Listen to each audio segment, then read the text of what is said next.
తిరుమలలో ప్రతి గురువారం రాత్రి సమయంలో ఏం జరుగుతుందో మీకు తెలుసా? చెప్తాను వినండి.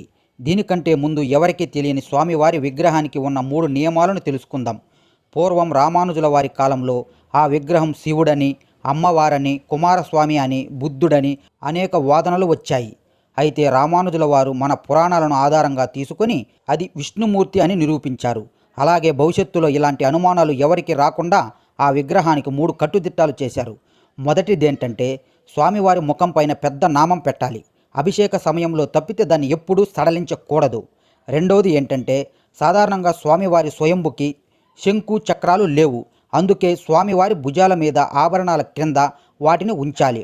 ఇక మూడవది ఏంటంటే స్వామివారి వక్షస్థలంలో ఇరువైపులా అమ్మవారి విగ్రహాలను ఉంచాలి. ఈ 3 నియమాలను రామానుజుల వారు పెట్టారు.